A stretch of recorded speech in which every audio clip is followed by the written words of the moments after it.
திருச்சியில் 10 கிலோ தங்கம் கொள்ளையடிக்கப்பட்ட வழக்கில் பவாரியா கொள்ளையர்களுக்கு தொடர்பு இருப்பதாக தகவல் வெளியாகியிருக்கிறது. விவரங்களை செய்தியாளர் பிரபாகரன் வழங்க கேட்கலாம். பிரபாகரன், விவரங்களை பகிர்ந்துக்கலாம்.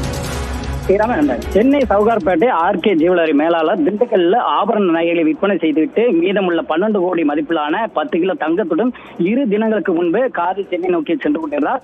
திருச்சி சென்னை தேசிய நெடுஞ்சாலை இந்த திருச்சி மாவட்டம் சமயபுரம் அடுத்த அந்த சிறுகனூர் சாலையில காரில் இருந்து இயற்கை உபாதை கழிப்பதற்காக காரில் இருந்து இறங்கியுள்ளனர். அப்போது 4 மர்ம நபர்கள் அவர்களின் முகத்தின் மீது மிளகாய் பொடியை தூவிவிட்டு கார் கண்ணாடியை உடைத்து காரின் உள்ளேயும் மிளகாய் பொடியை தூவிவிட்டு காரின் உள்ளே இருந்த இந்த 2 பைகளில் இருந்த 10 கிலோ தங்கத்தை பறித்துக் கொண்டு தப்பிச் சென்றுள்ளனர்.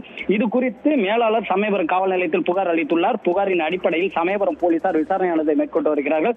திருச்சி மாவட்ட காவல் கண்காணிப்பாளர் செல்வ நாகரத்னம் உத்தரவின்படி 4 தனிப்படைகளை அமைத்து கொள்ளையர்களை தீவிரமாக தேடி வருகின்றனர். குறிப்பாக அந்த பகுதியில் இருந்த சிசிடிவி கேமராக்கள், சுங்கச்சாவடியில் உள்ள கேமராக்கள், அந்த பகுதியில் அந்த நேரத்தில் பயன்படுத்தப்பட்ட செல்போன் டவர்களில் பதிவான செல்போன் எண்களை கொண்டு போலீசார் விசாரணை மேற்கொண்டு வருகின்றனர். இந்த நிலையில் தான் இந்த கொள்ளை சம்பவத்தில் ஈடுபட்ட ராஜஸ்தானை சேர்ந்த 3 பேரை போலீசார் கைது செய்துள்ளனர். ராஜஸ்தானை சேர்ந்த இந்த பவாரிய கொள்ளையர்கள் இந்த கைவரிசையை காட்டியிருக்கலாம் என்ற சந்தேகத்தின் அடிப்படையில் தனிப்படை போலீசார் தீவிர விசாரணையானது மேற்கொண்டு வருகிறார்கள்.